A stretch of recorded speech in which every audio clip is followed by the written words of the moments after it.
Hey guys, this is Anita. Welcome back to my channel. Today's video is my review of Risen Kingdoms trilogy by Curtis Craddock. I read this trilogy last year as part of Read Along hosted by Alan. I first heard about this when Leslie reviewed the first book. She talked about airships, she talked about the court politics and intellectual female character. That's it. Those are all my buzzwords. I was completely in. And when Alan asked, Anita, do you want to do read along for this? I was in. I was so excited and it completely delivered. It actually surprised me with its great character work. I wasn't expecting it at all. I'll talk about it after giving a brief summary. This is a trilogy which consists of an alchemy of mass and mirrors, a labyrinth of science and sorcery, and the last enchanted sky. It is set in a world where kingdoms are on these floating islands. Around 16,000 years back, world was shattered and the pieces became these floating islands, and people travel from one island to another by airships. There was a new technology. We did get some details about this new engine, the technology behind these airships, which completely went over my head, but it did not matter. These kingdoms are inspired by European countries. Each kingdom is based on each country. Our main characters are from a kingdom which is inspired by France. So there are French terms in this, like Leroy. That's not how you pronounce in French. Apparently, I am not even going to try. Actually, we had discussions of these 3 books in Alan's Discord. So in the first book discussion, Sarah, who can speak French, told us how to pronounce this. I mean, you should watch that discussion at least for first 30 minutes. 30 minutes was spoiler free. We had so much fun because someone commented that the pronunciation sounds like a Canadian goose, like we had so much fun. So it took me some time to get used to this writing. First 100 pages were a struggle for me, but be patient with that. It is completely worth it. It has a unique magic system. Each kingdom has a different magic system. This magic system is based on sorcery. Initially, there were like 10 bloodlines. Now, at the beginning of the first book, I think there are 7 bloodlines left. So each kingdom is separated based on bloodlines, so they have different magic systems. So our main characters are from, I think their empire is called Empire, if I'm not wrong. So their magic system is called blood shadowing. There is a technical term for that. Sanguinaire, blood sanguinaire. So they're actually people with this magical ability. Actually, noble members have this ability. Their shadow is crimson. So if that shadow falls on you, you will be tortured, and if it falls on you for a long time, you will get killed. That's the basic concept. It is terrifying concept actually. In the first scene itself, we see one noble family torturing poor people actually. There is something like if you do that and these noble people will get strength, something like that. We get a lot of details on that. And other kingdoms has something called a glass walking concept. They can walk from mirror to mirror. I mean, their actual body will be left behind. Their image will travel. As long as there is mirror waiting for you on the other side of the world, it can travel any distance. And one magic system is shape shifting. They have to kill those animals, then they can shift to those animal bodies. That was actually, I mean, not the killing part, but the shape-shifting magic system is very interesting. And there is also magic system where people can take memories of their ancestors actually. So some people in their brain, they can hold all the memories of their ancestors like hundreds of years back. I'm not going to talk about other magic systems because it will be spoilers. Most of these magic systems are well fleshed out. Through these magic systems, we got more details about the world. We got to know even what happened like thousands of years back. One of the best things in this trilogy was how Craddock used the strengths and weaknesses of each sorcery in this plot. Actually, in many fantasy books, though there is magic system, though this is a fantasy world, the trauma they go through, the problems they face are actually similar to real world issues. But in this actually, Craddock cleverly used his sorceries to create the trauma. Some bad things happen in this trilogy, some dark things which were terrifying, but Craddock did not rely on real life dramatic things like sexual violence. He used his sorcery to create that drama. I appreciated that a lot. Not that this is any less terrifying. I was scared all the time for my favorite characters, for safety of them. At the same time, it is not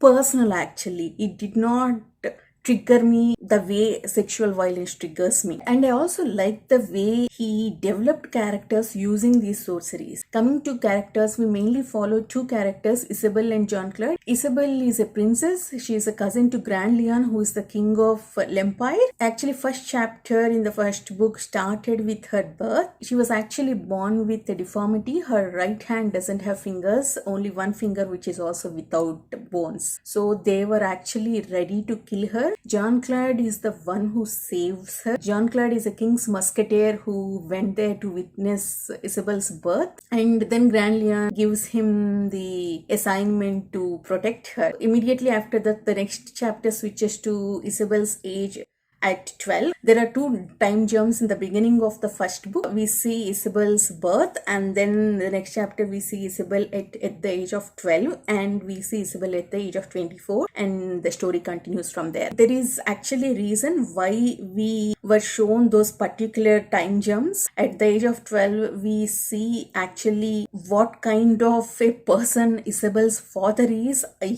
hated him. He's a horrible human being.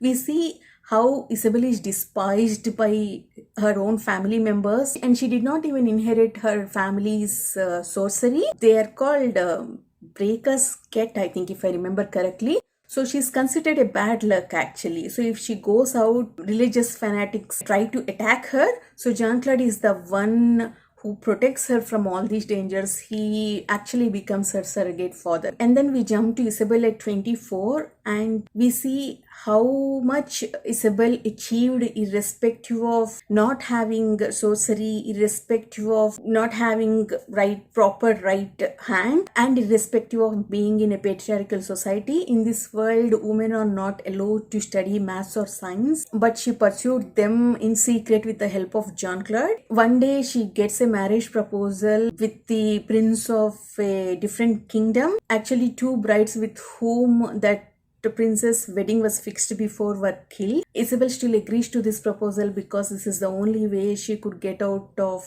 this island and from her father's grip. And from there, the adventure starts. I like the mystery aspect of the story. Through this mystery, Craddock gives us more details about the world and the sorcery. And we also meet some cool characters along the way. This first book, An Alchemy of Mass and Mirrors, we can read as a standalone. I mean, both second and third books are about the same characters within the same world, but we got ending to the mystery in the first book. I like both Isabel and John Claude. I like the father-daughter bond they shared, and I like the trust and confidence they have in each other's abilities. John Claude doesn't patronize her. He wants to protect her. At the same time, he also trusts her abilities. Throughout this trilogy, there are instances where John Claude and Isabel get separated. John Claude doesn't get panicked. He says, if I don't believe she can't get out of trouble by herself, I failed as a teacher. That was such a refreshing thing to read. And I also like the bond Isabel shares with her friend and her staff. We generally don't get the perspective into them in other books. They focus mainly on main characters' problems, world, and the romantic relationships. But in this book, we got so much details about bonds she shares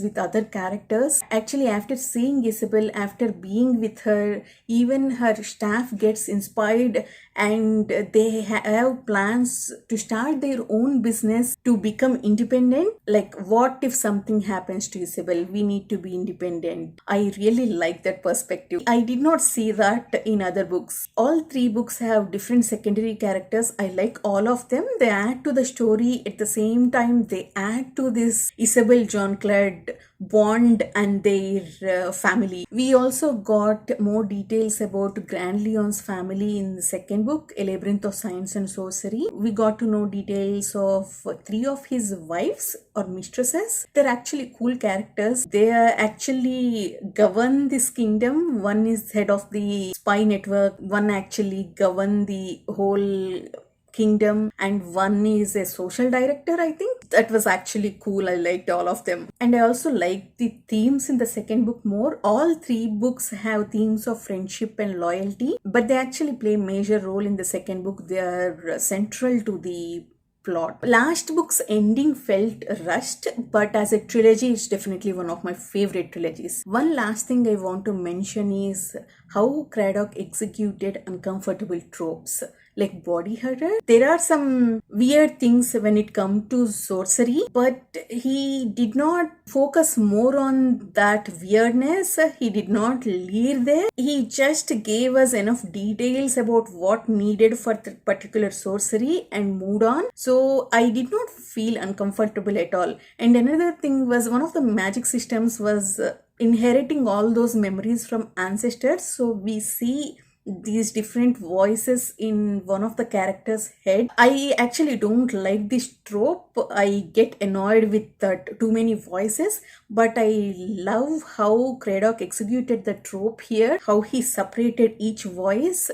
It was done very, very well. In terms of rating, I think I gave first book 4.25 stars, second book 5 stars, and third book 4 stars. But as a trilogy, it is easily 5-star trilogy. Maybe low 5 stars because first book it took me some time to get into it, and last book's ending was rushed. So maybe 4.75, but definitely one of my favorite trilogy. I highly recommend this, especially if you are a character-driven reader. If you want a good character work in patriarchal society, this is the best trilogy for you. If you don't mind spoilers, make sure to watch all spoiler discussions we had on Alan's channel. I'll add them in description. We had so much fun discussing these books, discussing about these characters, what sorcery we preferred, what character we loved the most, and what quotes we read. So many quotes from these books. All three of those discussions are so good. That's all I have. If you already read this trilogy, please let me know who is your favorite character in the comments. Please like, comment, and subscribe. See you in the next video. Bye bye.